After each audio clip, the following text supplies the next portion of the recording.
श्रीमती निर्मला सीतारमण वित्त मंत्री,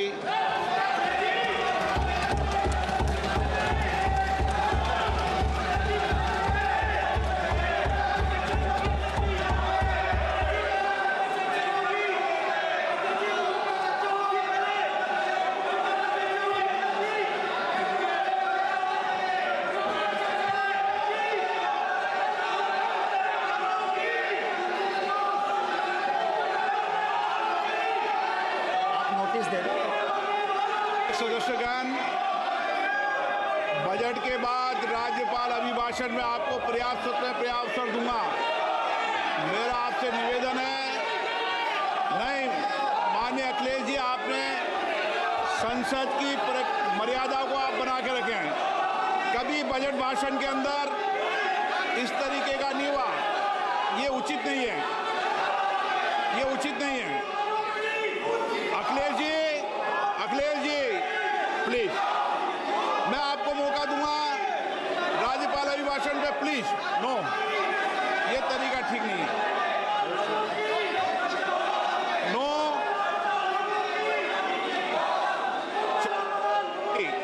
राज्यपाल अभिभाषण पे चर्चा होगी। नो तरीका। Honorable Speaker, I present the budget for 25-26. This budget continues our government's efforts to A. Accelerate growth, B. Secure inclusive development, C. Invigorate private sector investments, D. Uplift household sentiments, and E. Enhance spending power of India's rising middle class. Together, we embark on a journey to unlock our nation's tremendous potential for greater prosperity and global positioning under the leadership of Honorable Prime Minister Shri Narendra Modi. As we complete the first quarter of the 21st century, continuing geopolitical headwinds suggest lower global economic growth over the medium term. However, our aspiration for a Vikasit Bharat inspires us, and the transformative work we have done during our government's first 2 terms guides us to march forward resolutely. Our economy is the fastest growing among all major economies. Our development track record for the past 10 years and structural reforms have drawn global attention. Confidence in India's capability and potential has only grown in this period. We see the next 5 years as a unique opportunity to realize Sabka Vikas, stimulating balanced growth of all regions.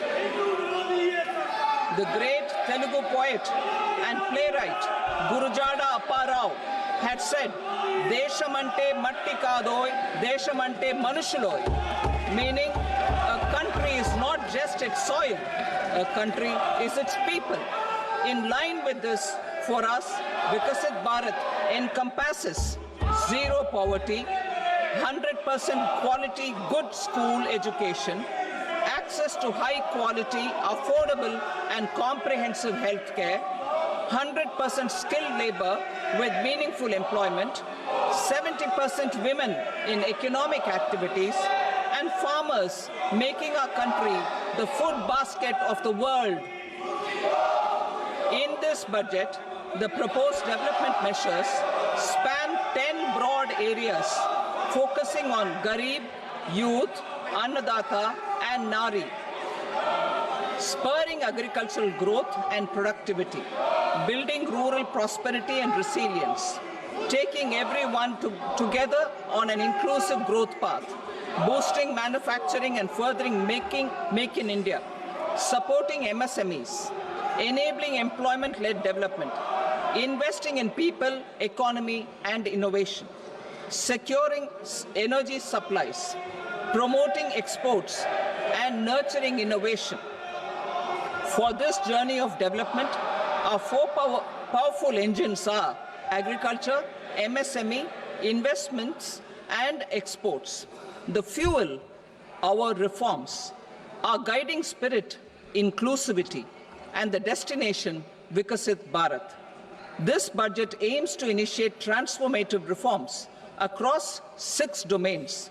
During the first 5 years, these will augment our growth potential and global competitiveness. The domains are taxation, power sector, urban development, mining, financial sector, and regulatory reforms.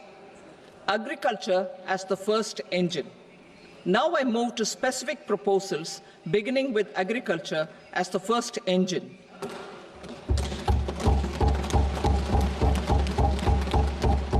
Prime Minister Dhan Dhanya Krishi Yojana, developing agri-districts program. Motivated by the success of the aspirational district program, our government will undertake a Prime Minister Dhan Dhanya Krishi Yojana in partnership with states. Through the convergence of existing schemes and specialized measures, the program will cover 100 districts with low productivity, moderate crop intensity, and below average credit parameters. It aims to 1. Enhance agricultural productivity, 2. Adopt crop diversification and sustainable agricultural practices, 3. Augment post-harvest storage at the panchayat and block level, 4. Improve irrigation facilities, and 5. Facilitate availability of long-term and short-term credit. This program is likely to help 1.7 crore farmers. Building rural prosperity and resilience. A comprehensive multi-sectoral rural prosperity and resilience program will be launched in partnership with the states. This will address underemployment in agriculture through skilling, investment, technology, and invigorating the rural economy. The goal is to generate ample opportunities in rural areas so that migration is an option but not a necessity. The program will focus on rural women, young farmers, rural youth, marginal and small farmers, and landless families. The details are in Annexure A.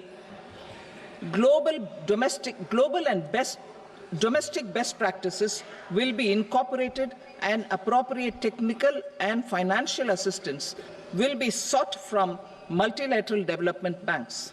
In Phase 1, 100 developing agri-districts will be covered.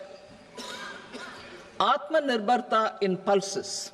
Our government is implementing the National Mission for Edible Oil Seed for achieving Atmanirbharta in edible oils.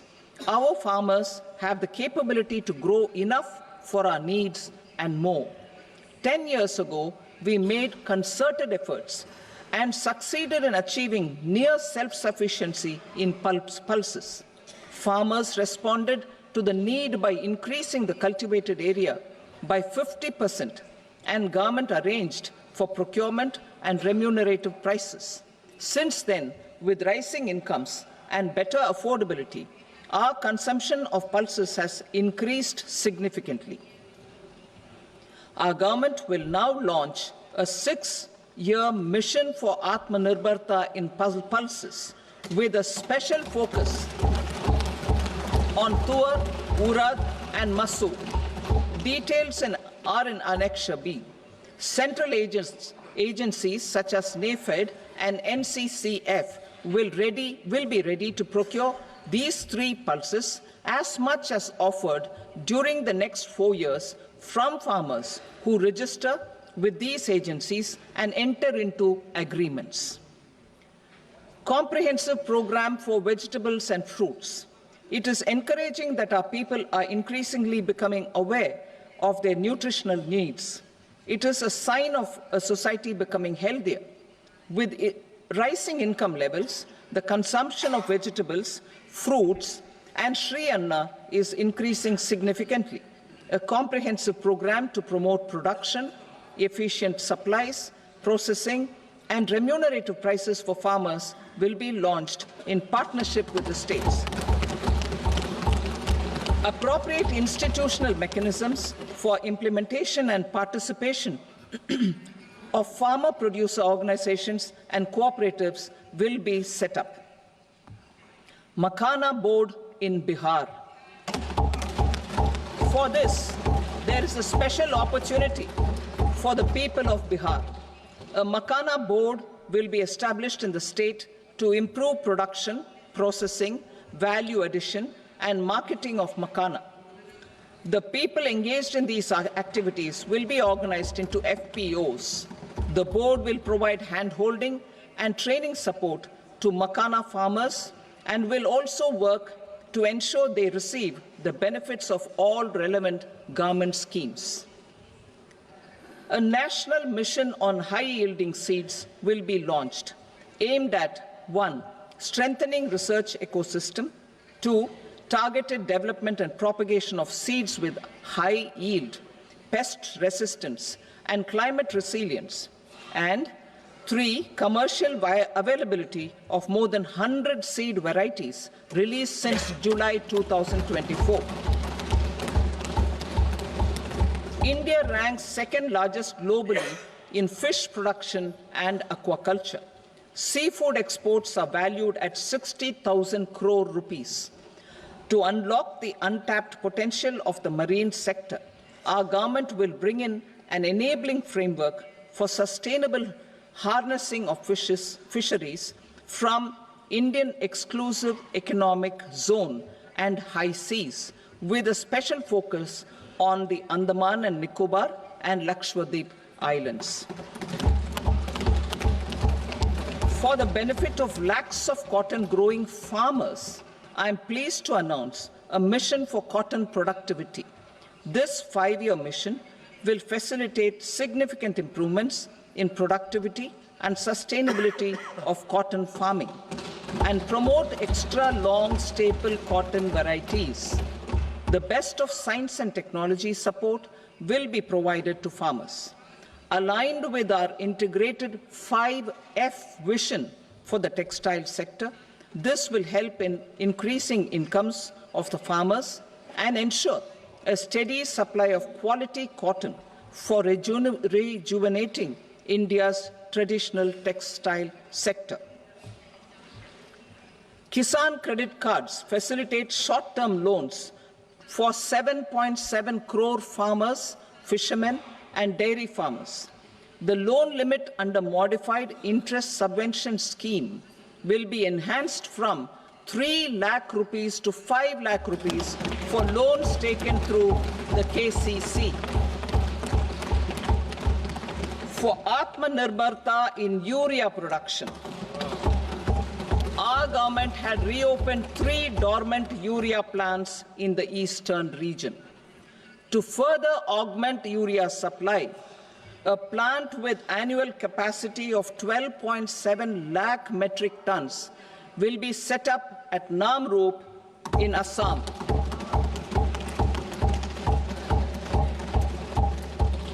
India Post, with 1.5 lakh rural post offices, complemented by the India Post Payment Bank and a vast network of 2.4 lakh Dak Sevaks, will be repositioned to act as a catalyst for the rural economy. Details are at Annexure C. India Post will also be transformed as a large public logistics organization. This will meet the rising needs of Vishwakarmas, new entrepreneurs, women, self-help groups, MSMEs, and the large business organizations. Our government will provide support to NCDC for its lending operations for the cooperative sector.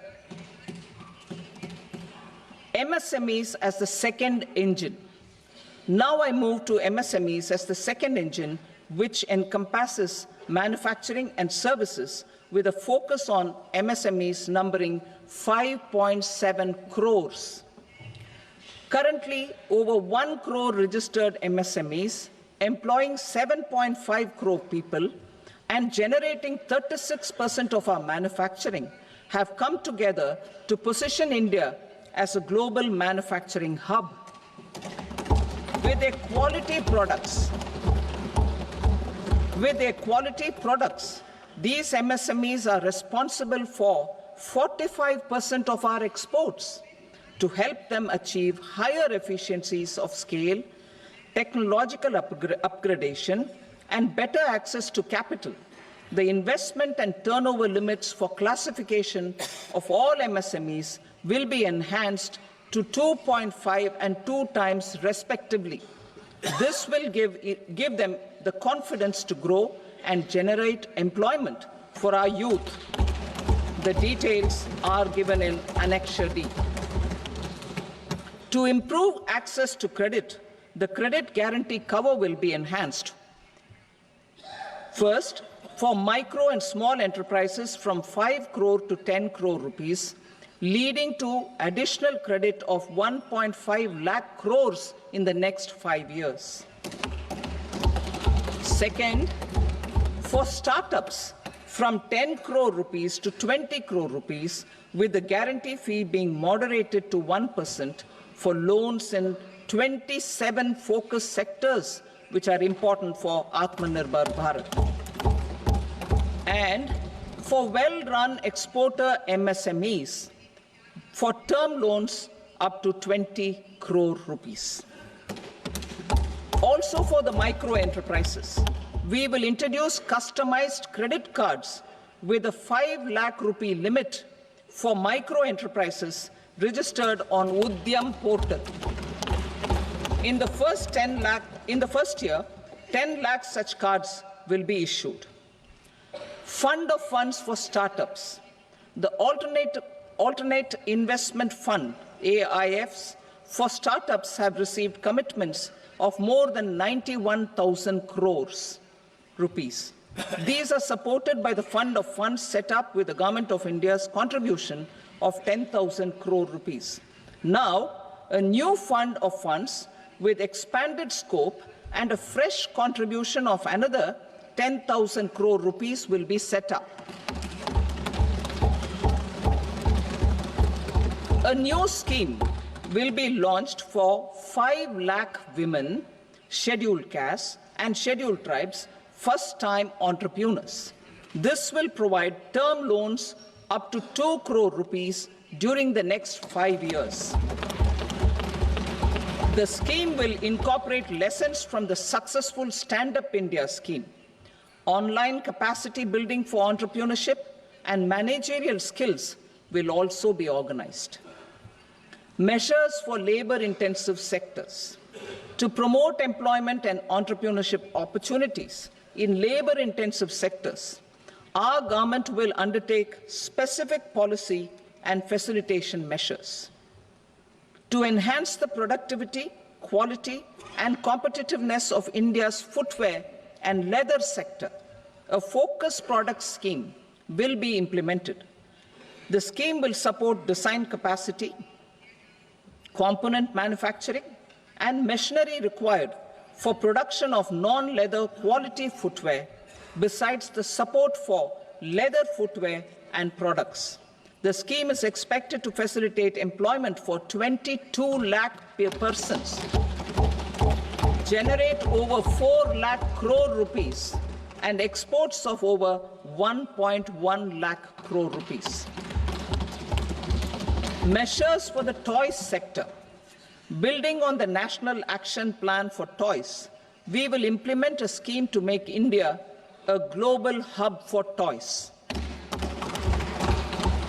The scheme will focus on development of clusters, skills, and a manufacturing ecosystem that will create high-quality, unique, innovative, and sustainable toys that will represent the Made in India brand.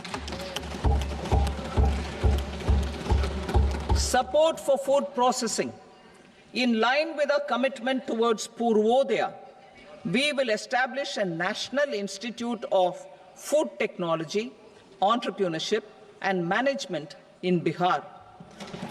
The institute will provide a strong fillip to food processing activities in the entire eastern region. This will result in 1. Enhanced income for the farmers through value addition to their produce, and 2. Skilling entrepreneurship and employment opportunities for the youth. Manufacturing mission, furthering Make in India. Our government will set up a national manufacturing mission covering small, medium and large industries for furthering Make in India by providing policy support, execution roadmaps, governance and monitoring framework for central ministries and states. Details are in Annexure E. Given our commitment to climate-friendly development, the mission will also support clean tech manufacturing. This will aim to improve domestic value addition and build our ecosystem for solar PV cells, EV batteries, motors and controllers, electrolyzers, wind turbines, very high voltage transmission equipment and grid-scale batteries. Investment as the third engine. Now I move to investment as the third engine, which encompasses investing in people, investing in the economy, and investing in innovation. Investing in people. Saksham Anganwadi and Poshan 2.0. Saksham Anganwadi and Poshan 2.0 program provides nutritional support to more than 8 crore children, 1 crore pregnant women and lactating mothers all over the country, and about 20 lakh adolescent girls in aspirational districts and the Northeast region. The cost norms for these nutritional support will be enhanced appropriately. Atal Tinkering Labs. 50,000 Atal Tinkering Labs will be set up in government schools in the next 5 years to cultivate the spirit of curiosity and innovation and foster a scientific temper among young minds. Broadband connectivity to government secondary schools and PHCs. Broadband connectivity will be provided to all government secondary schools and primary health centers in rural areas under the BharatNet project. Bharatiya Bhasha Pustak Scheme. We propose to implement a Bharatiya Bhasha Pustak scheme to provide digital form Indian language books for schools and for higher education. This aims to help students understand their subjects better and in their language. National Centers of Excellence for Skilling.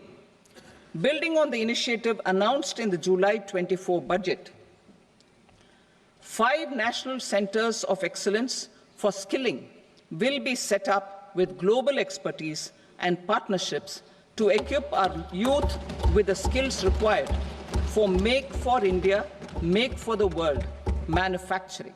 The partnership will cover curriculum design, training of trainers, and a skills certification framework and periodic reviews. Expansion of capacity in IITs. Total number of students in 23 IITs has increased 100% from 65,000 to 1.35 lakh in the past 10 years.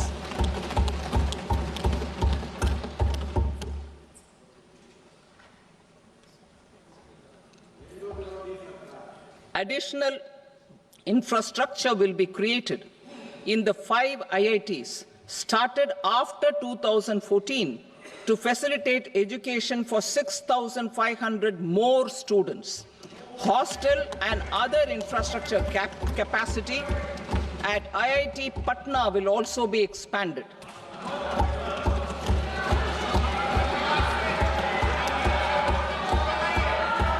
Center of Excellence.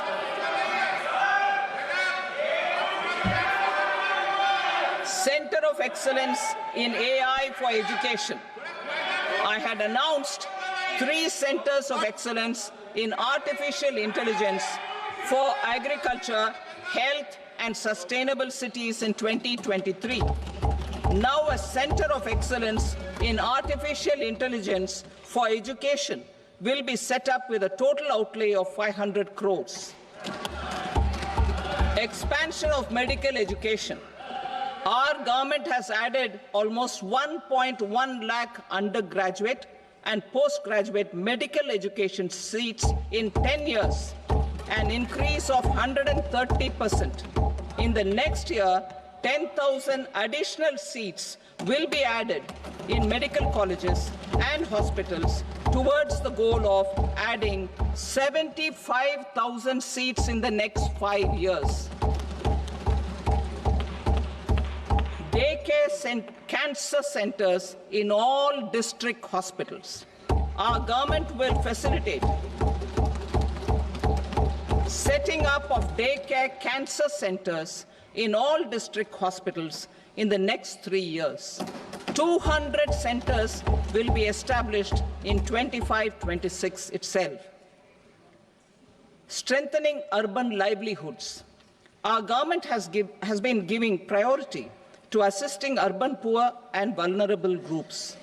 A scheme for socio-economic upliftment of urban workers will be implemented to help them improve their incomes, have sustainable livelihoods, and a better quality of life. PM Swanidhi scheme has benefited more than 68 lakh street vendors, giving them respite from high-interest informal sector loans. Building on this success, the scheme will be revamped with enhanced loans from banks, UPI-linked credit cards with 30,000 rupees limit, and capacity building support. Social Security scheme for welfare of online platform workers. Gig workers of online platforms provide great dynamism to the new age services economy. Recognizing their contribution, our government will arrange for their identity cards and registration on the e-Shram portal. They will be provided health care under PM Jan Arogya Yojana. This measure is likely to assist nearly 1 crore gig workers.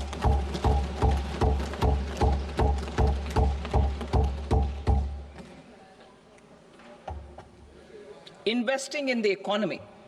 Public-private partnership in infrastructure.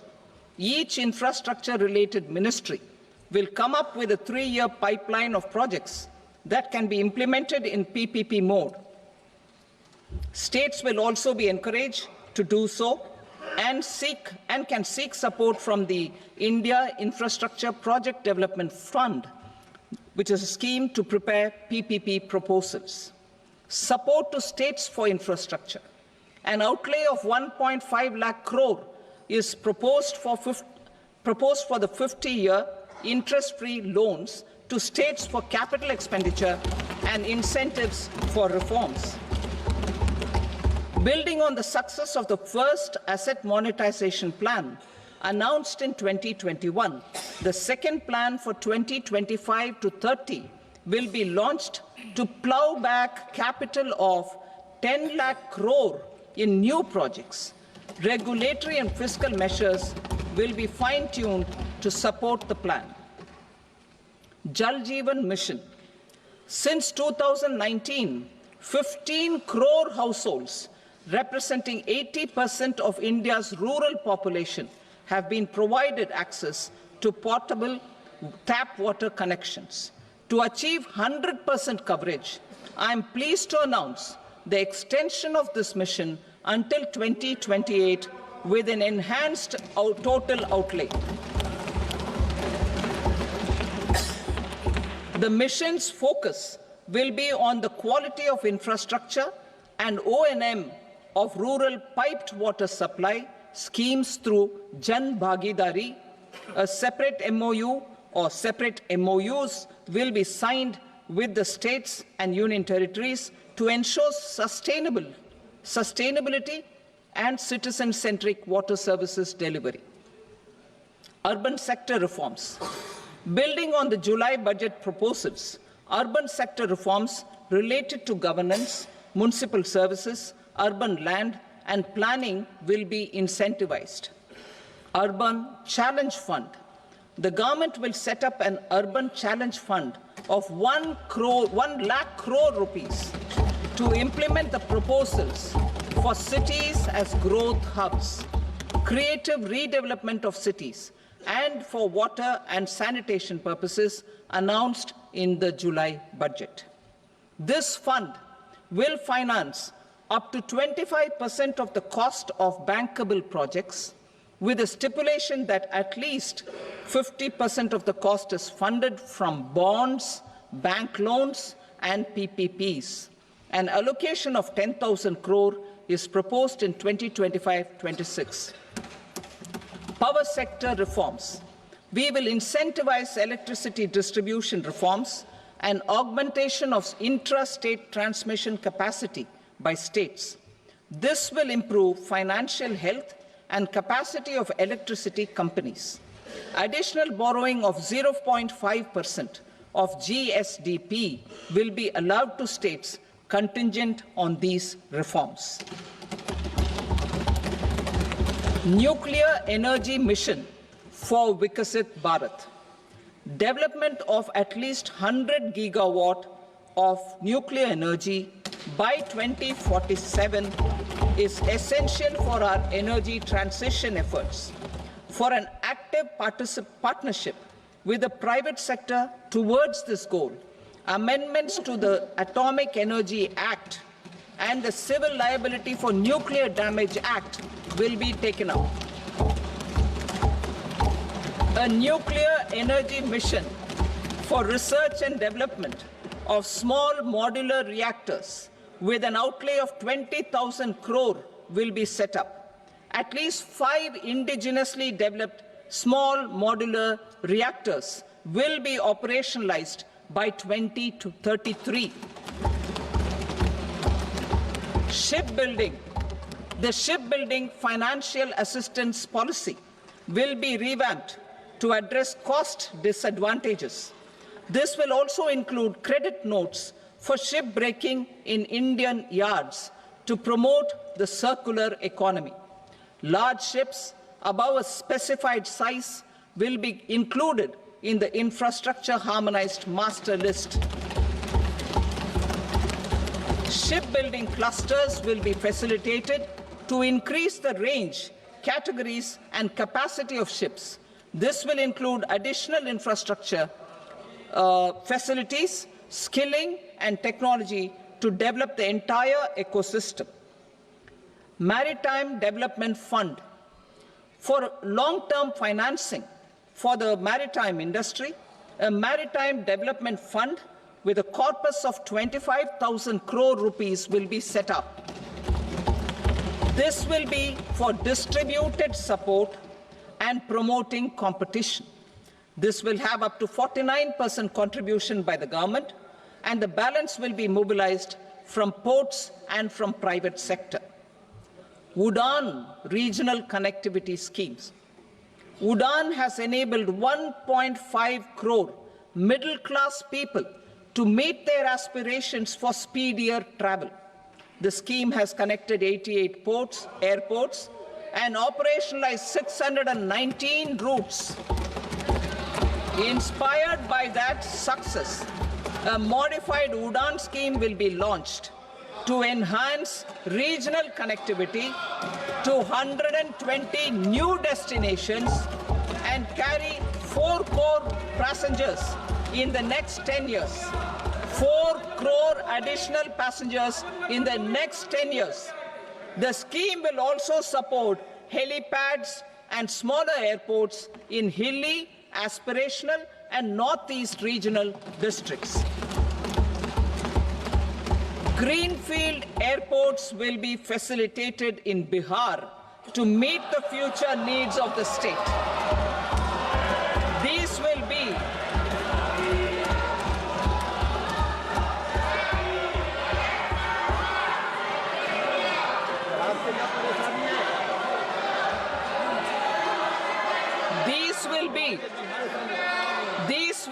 in addition to the expansion of the capacity of Patna Airport and a brownfield airport in Beta. Western Kosi Canal project in Mithilanchal. Financial support will be provided for the Western Kosi Canal ERM project, benefiting a large number of farmers cultivating over 50,000 hectares of land in the Mithilanchal region of Bihar. Mining sector reforms, including those for minor minerals, will be encouraged through sharing of best practices and institutions of a state mining index. A policy for recovery of critical minerals from tailings will be brought out. Under the special window for affordable and mid-income housing, SWAMI, 50,000 dwelling units in stressed housing projects have been completed and keys handed over to home buyers. Another 40,000 units will be completed in 2025, further helping middle-class families who were paying EMIs on loans taken for apartments while also paying rent for their current dwellings. Building on this success, SWAMI Fund 2 will be established as a blended finance facility with contribution from the government, banks, and private investors. This fund of 15,000 crore rupees will aim for expeditious completion of another 1 lakh units. PM Gati Shakti data for private sector. For furthering PPPs and assisting the private sector in project planning, access to relevant data and maps from the PM Gati Shakti portal will be provided. Tourism for employment-led growth. Top 50 tourist destination sites in the country will be developed in partnership with states through a challenge mode. Land for building key infrastructure will have to be provided by the states. Hotels in these destinations will be included in the infrastructure harmonized list. The following measures will be taken for facilitating employment-led growth: organizing intensive skill development programs for our youth, including in institutes of hospitality management, providing mudra loans for homestays, improving ease of travel and connectivity to tourist destinations, providing performance-linked incentives to states for effective destination management, including tourist amenities, cleanliness, and marketing efforts, and introducing streamlined e-visa facilities along with visa fee waivers for certain tourist groups. Continuing with the emphasis on places of spiritual and religious significance in the July budget, there will be a special focus on destinations related to the life and times of Lord Buddha. Medical tourism and heal in India. Medical tourism and heal in India will be promoted in partnership with the private sector, along with capacity building and easier visa norms. Investing in innovation. To implement private sector-driven research, development, and innovation initiatives announced in the July budget, I am now allocating 20,000 crore rupees for this purpose. A deep tech fund of funds will also be explored to catalyze the next generation startups as a part of this initiative. In the next 5 years, under the PM Research Fellowship Scheme, we will provide 10,000 fellowships for technological research in IITs and IISc with enhanced financial support. The second gene bank with 10 lakh germplasm lines will be set up for future food and nutritional security. This will provide conservation support to both public and private sectors for genetic resources.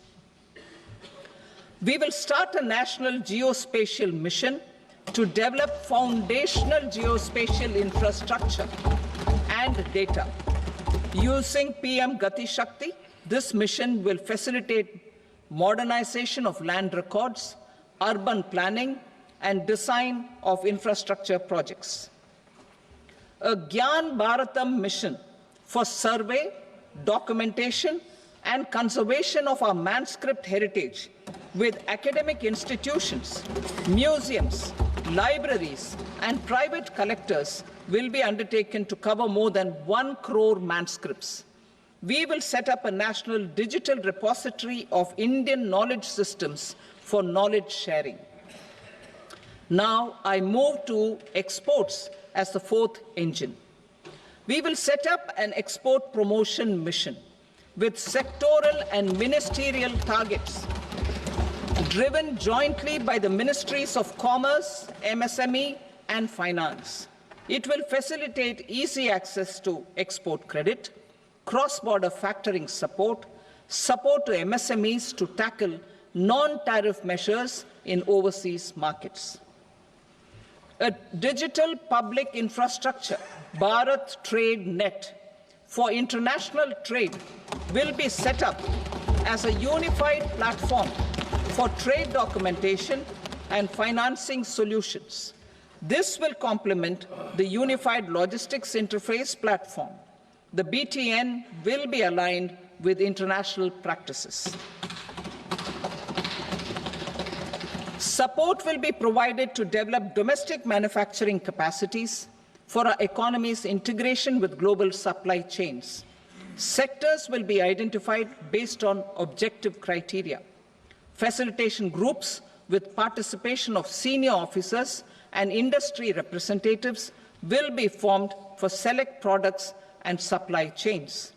Through this, there are huge opportunities related to Industry 4.0, which needs high skills and talent. Our youth have both. Our government will support the domestic electronic equipment industry to leverage this opportunity for the benefit of our youth. A national framework will be formulated as guidance to states for promoting global capability centers in emerging Tier 2 cities. This will suggest measures for enhancing availability of talent and infrastructure, building bylaw reforms, and mechanisms for collaboration with industry. Our government will facilitate upgradation of infrastructure and warehousing for air cargo, including high-value perishable horticultural produce. Cargo screening and customs protocol will be streamlined and made user-friendly. Reforms as the fuel. Over the past 10 years, our government has implemented several reforms for convenience of taxpayers, such as faceless assessment, 2, taxpayer charter, 3, faster returns, 4, almost 99% returns being on self-assessment, and 5, Vivad Se Vishwas scheme.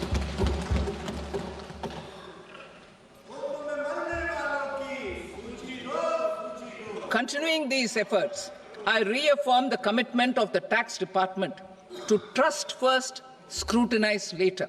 I also propose to introduce the new income tax bill next week.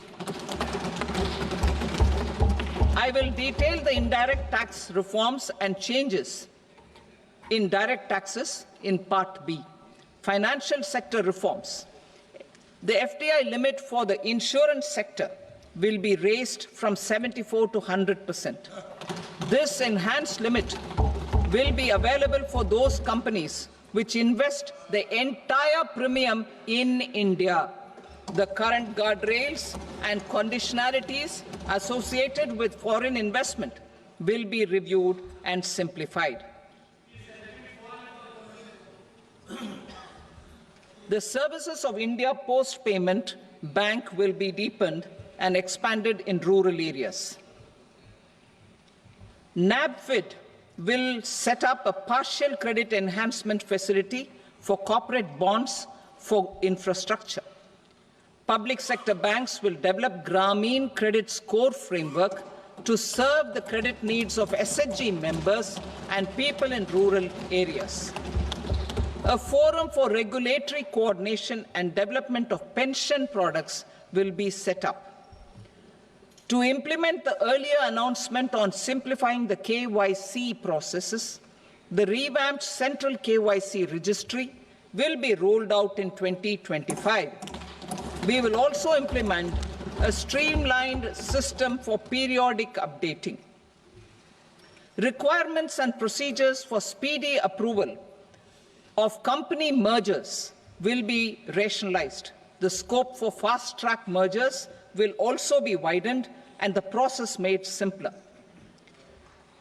As proposed in the interim budget, we signed bilateral investment treaties with 2 countries in 2024 to encourage sustained foreign investment, and in the spirit of First Develop India, the current model BIT will be revamped and made more investor-friendly.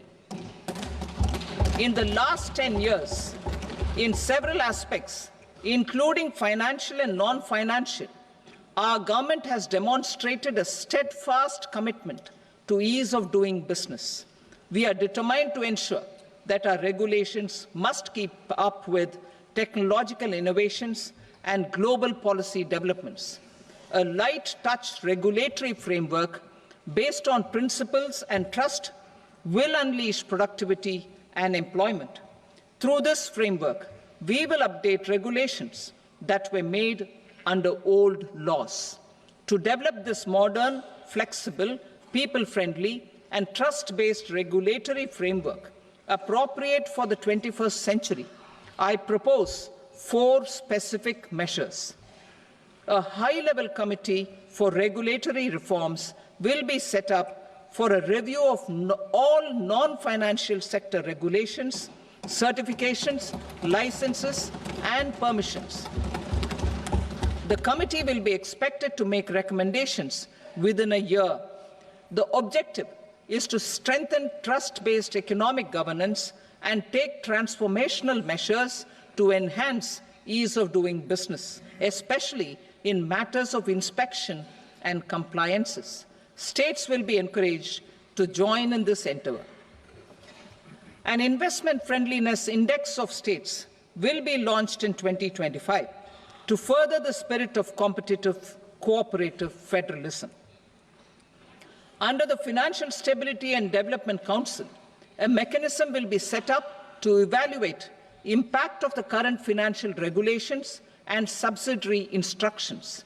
It will also formulate a framework to enhance their responsiveness and development of the financial sector. In the Jan Vishwas Act 2023, more than 180 legal provisions were decriminalized. Our government will now bring up the Jan Vishwas Bill 2.0 to decriminalize more than 100 provisions in various laws. I now move to fiscal policy. In the July budget, I had committed to staying the course for fiscal consolidation. Our endeavor will be to keep the fiscal deficit each year such that central government debt remains on a declining path as a percentage of the GDP. The roadmap for the next 6 years has been detailed in the FRBM statement. Revised estimates for 2024-25. The revised estimate of the total receipts other than borrowings is 31.47 lakh crore rupees, of which the net tax receipts are 25.57 lakh crore rupees. The revised estimate of the total expenditure is 47.16 lakh crore rupees, of which the capital expenditure is about 10.18 lakh crore rupees. The revised estimate of the fiscal deficit is 4.8% of the GDP. Budget estimates for 25-26. Coming to 25-26, the total receipts other than borrowings and total expenditure are estimated at 34.96 lakh crore rupees and 50.65 lakh crore rupees respectively. The net tax receipts are estimated at 28.37 lakh crore rupees. The fiscal deficit is estimated to be 4.4% of GDP. To finance the fiscal deficit, the net market borrowings from dated securities are estimated at 11.54 lakh crore. The balance financing is expected to come from small savings and other sources. The gross market borrowings are estimated at 14.82 lakh crore rupees. I will now move to Part B. Indirect taxes. My proposals relating to customs aim to rationalize tariff structure and address duty inversion. These will also support domestic manufacturing and value addition, promote exports, facilitate trade, and provide relief to common people. Rationalization of customs tariff structure for industrial goods. As a part of comprehensive review of customs rate structure announced in July 2024 budget, I propose to 1. Remove 7 tariff rates. This is over and above the 7 tariff rates removed in 23-24 budget. After this,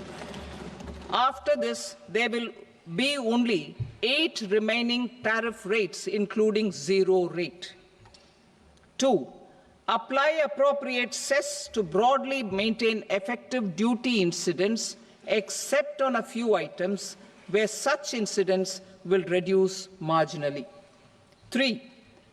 Levy not more than 1 cess or surcharge. Therefore, I propose to exempt social welfare surcharge on 82 tariff lines that are subject to a cess. I shall now take up sector-specific proposals.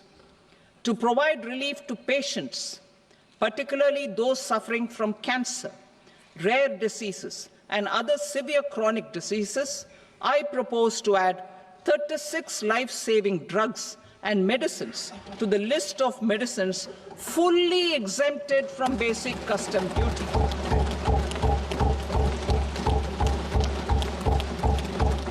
I also propose to add 6 life-saving medicines to the list attracting concessional custom duty of 5%. Full exemption and concessional duty will also respectively apply on the bulk drugs for manufacture of the above.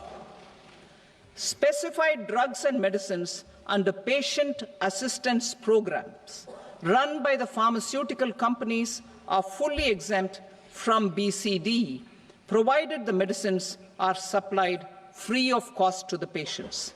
I propose to add 37 more medicines along with 13 new patient assistance programs. Support to domestic manufacturing and value addition. Critical minerals. In the July 2024 budget, I had fully exempted BCD on 25 critical minerals that are not domestically available. I had also reduced BCD of 2 other such minerals to provide a major fillip to their processing, especially by MSMEs.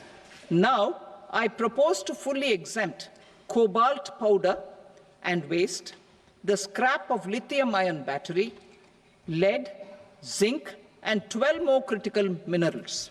This will help secure their availability for manufacturing in India and promote more jobs for our youth. To promote domestic production of technical textile products such as agro-textiles, medical textiles, and geotextiles at competitive prices, I propose to add 2 more types of shuttle-less looms to the list of fully exempted textile machinery. I also propose to revise the BCD rate on knitted fabrics covered by 9 tariff lines from 10 or 20 to 20% or 115 rupees per kg, whichever is higher. Electronic goods. In line with our Make in India policy and to rectify inverted duty structure, I propose to increase the BCD on interactive flat panel display from 10% to 20% and reduce the BCD to 5% on open cell and other components. In 23-24 budget, for the manufacture of open cells of LCD, LED TVs, I had reduced the BCD on parts of open cells from 5% to 2.5%. To further boost the manufacture of such open cells, the BCD on these parts will now stand exempted. Lithium-ion battery. To the list of exempted capital goods, I propose to add 35 additional capital goods for EV battery manufacturing and 28 additional capital goods for mobile phone battery manufacturing. This will boost domestic manufacture of lithium-ion batteries, both for mobile phones and for electric vehicles. Shipping sector. Considering that shipbuilding has a long gestation period, I propose to continue the exemption of BCD on raw materials, components, consumables, or parts for the manufacture of ships for another 10 years.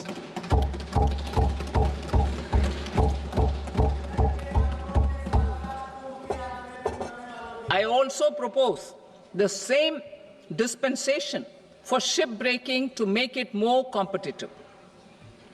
Telecommunication.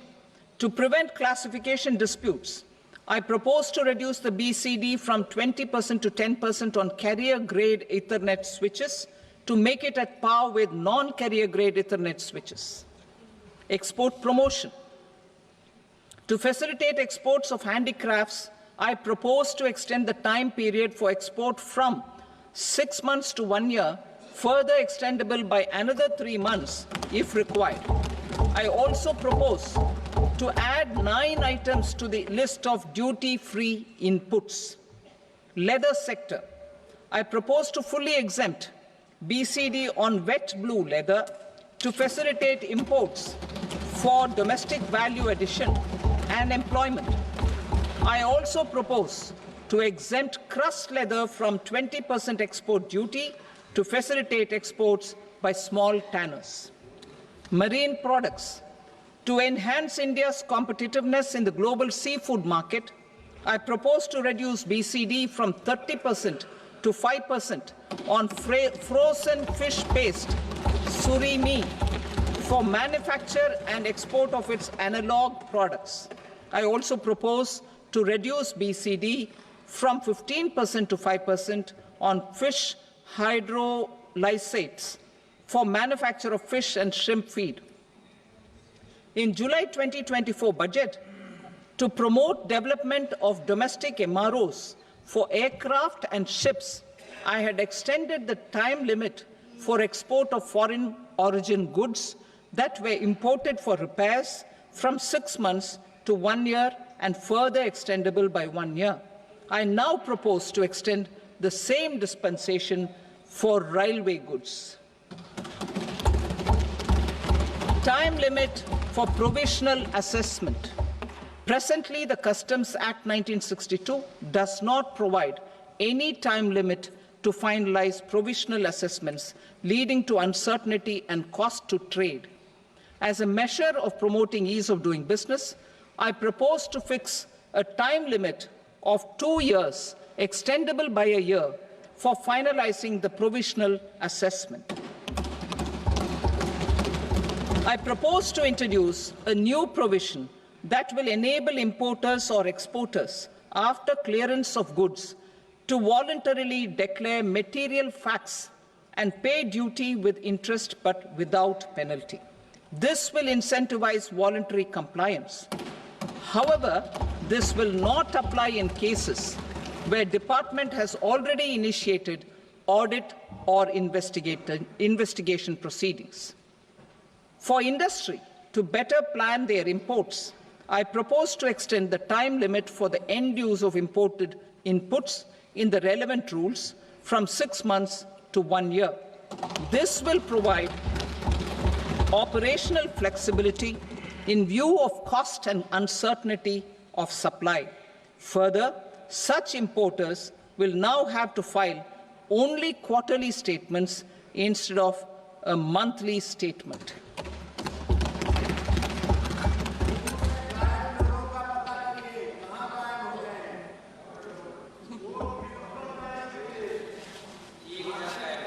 I now come to my direct tax proposals.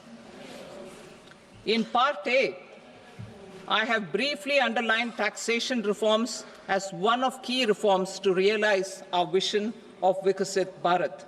In respect of criminal law, our government had earlier ushered in Bharatiya Nyaya Sanhita, replacing Bharatiya Danda Sanhita.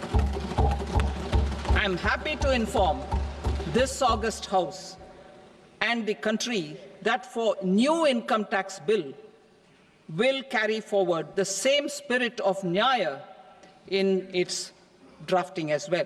The new bill will be clear and direct in text, with close to half of the present law in terms of both chapters and words. It will be simple to understand for taxpayers and tax administrators, leading to tax certainty and reduced litigation. Reforms, however, are not a destination. They are means to achieve good governance for our people and economy. Providing good governance primarily involves being responsive. The Tirukural captures this in verse 542, which reads, "Vaanokki vaazhum ulagallam, mannavan kol nokki vaazhum kudi," meaning, just as the living beings live expecting rains, citizens live expecting good governance. Our government is committed to keeping an ear to the ground and a finger on the pulse and responding while balancing our national building efforts.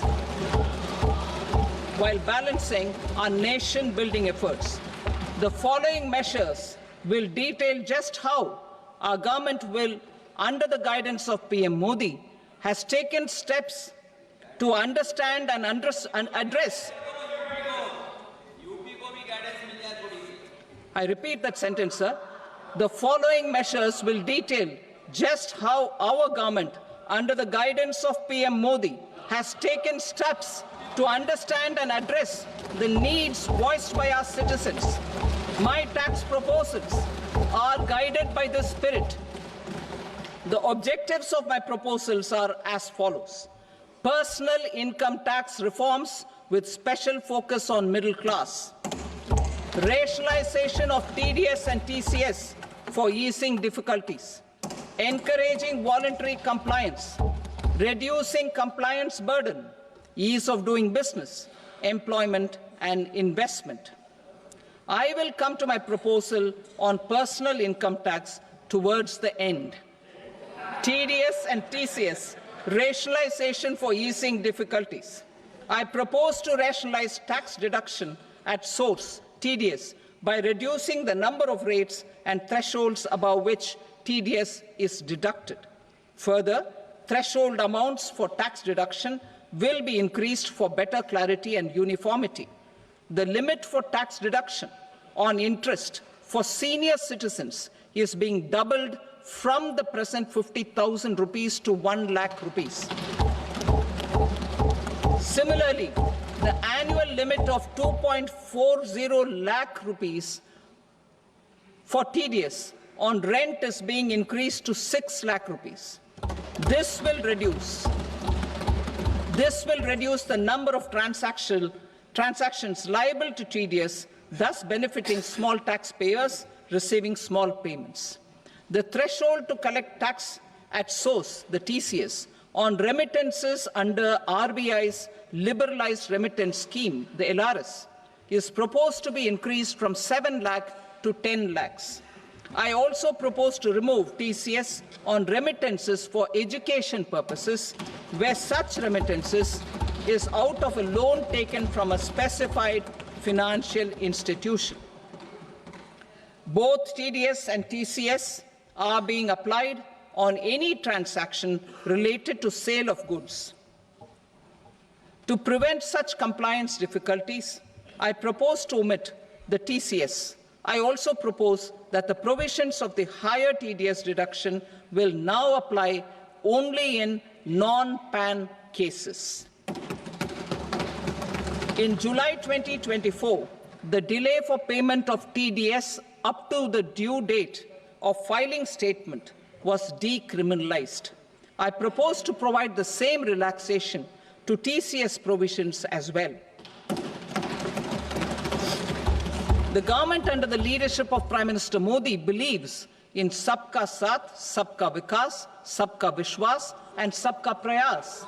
In line with this, we brought in updated return facility in 2022 for voluntary compliance by taxpayers who had omitted to report their correct income. Our trust in taxpayers was proved right. Nearly 90 lakh taxpayers voluntarily updated their incomes by paying additional tax. Taking this trust further, I now propose to extend the time limit to file updated returns for any assessment year from the current limit of 2 years to 4 years.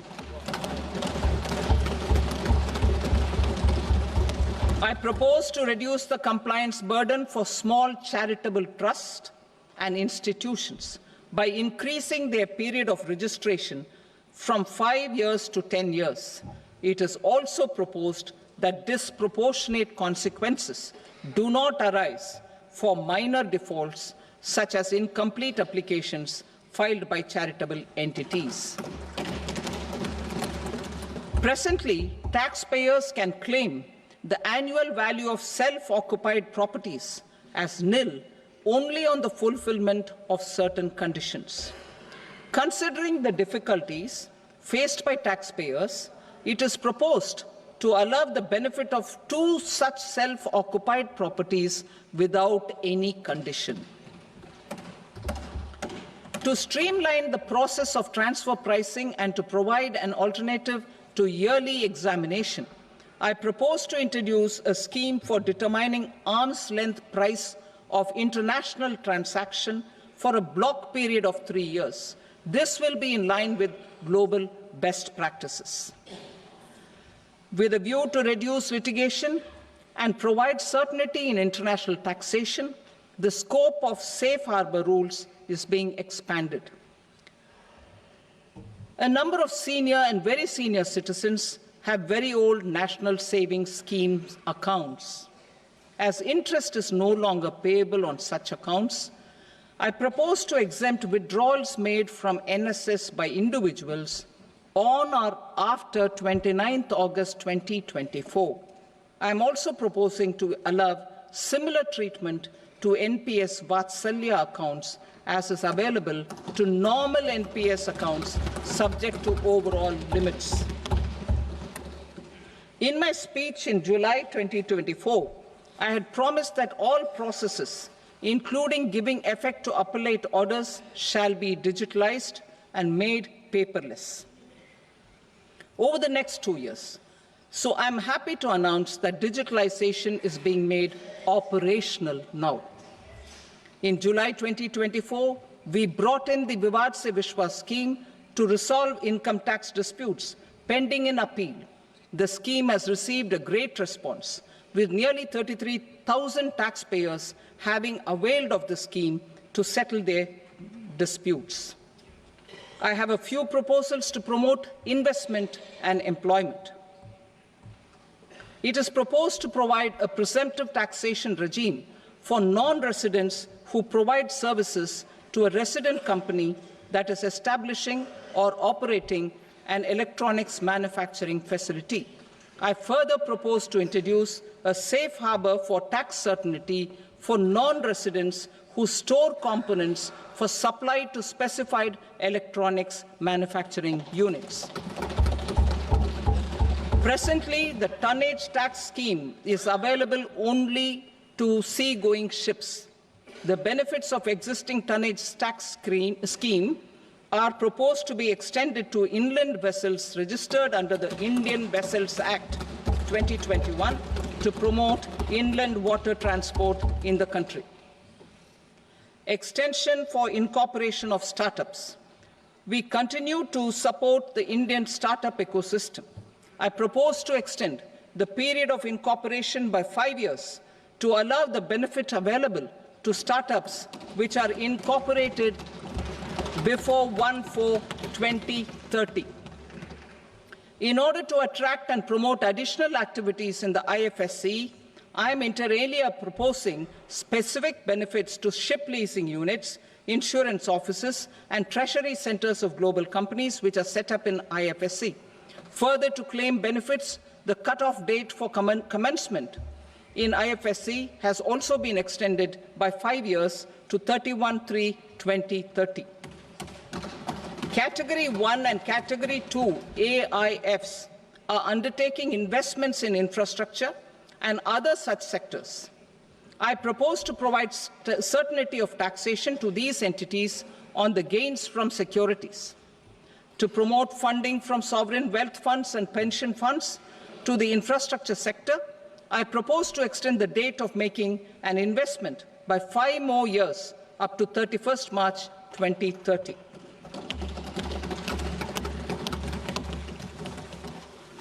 Personal income tax reforms with special focus on middle class. Democracy, demography, and demand are the key support pillars in our journey towards Vikasit Bharat. The middle class provides strength for India's growth. This government, under the leadership of Prime Minister Modi, has always believed in the admirable energy and ability of the middle class in nation building. In recognition of their contribution,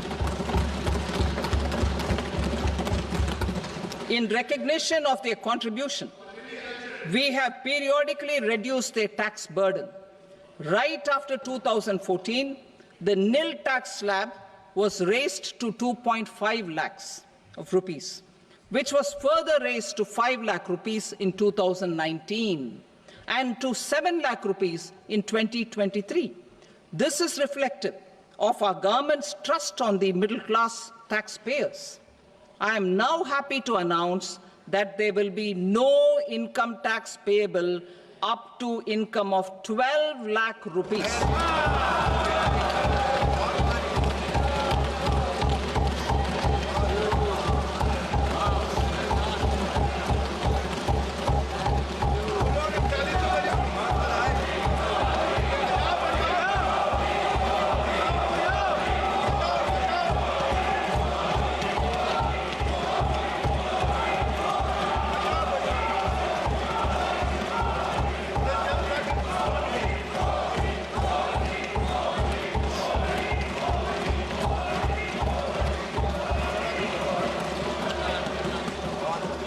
So, average income of 1 lakh per month, other than the special rate income such as capital gains, under the new regime.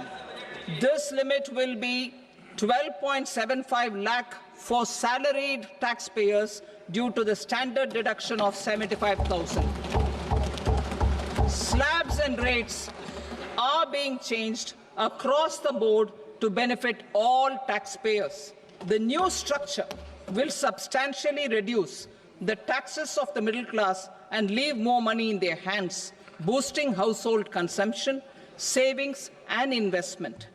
In the new tax regime, I propose to revise tax rate structures as follows: 0 to 4 lakh rupees nil, 4.8 lakh rupees to 4 to 8 lakh rupees 5%, 8 to 12 lakh rupees 10%, 12 to 16 lakh rupees 15%, 16 to 20 lakh rupees 20%, 20 to 24 lakh rupees 25%, and above 24 lakh rupees 30%.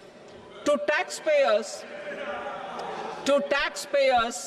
up to 12 lakh of normal income, other than special rate income such as capital gains. I read that again.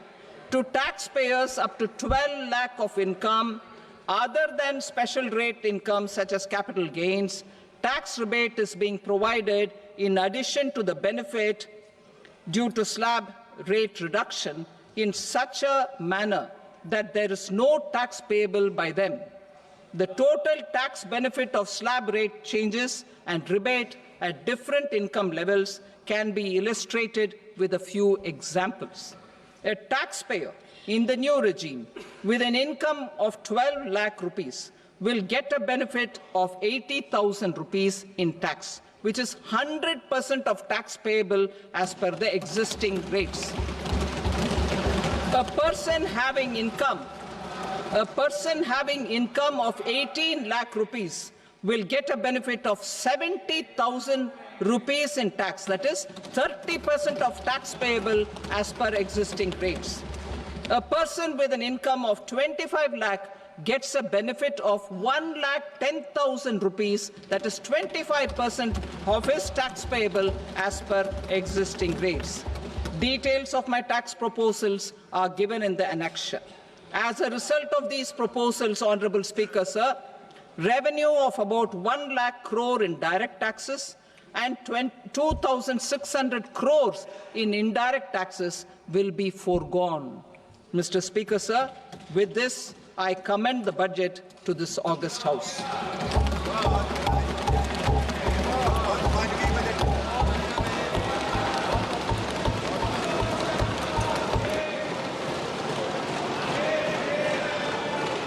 Item number 2, Srimati Nirmala Sitharaman. Sir, with your permission, I rise to lay on the table the following statements under Section 3(1) of the Fiscal Responsibility and Budget Management Act 2003. Medium-term fiscal policy cum fiscal policy strategy statement and macroeconomic framework statement. Item number 3, Srimati Nirmala Sitharaman. Sir, with your permission, I rise to move for leave to introduce the Finance Bill 2025. प्रश्न ये है कि विधेयक को पुनर्स्थापित करने की अनुमति प्रदान की जाए। जो सदस्य इसके पक्ष में हाँ कहें, जो सदस्य विरोध में ना कहें। मेरे विचार में निर्णय हाँ वालों के पक्ष में हुआ, हाँ वालों के पक्ष में अनुमति प्रदान की जाती है। माननीय मंत्री जी, अब विधेयक को पुनर्स्थापित करें। Sir, I introduce the bill. Thank you. सभा की कार्रवाई सोमवार दिनांक 3 फरवरी 2025 को प्राप्त 11 बजे तक के लिए स्थगित की जाती है। Like, comment, and subscribe.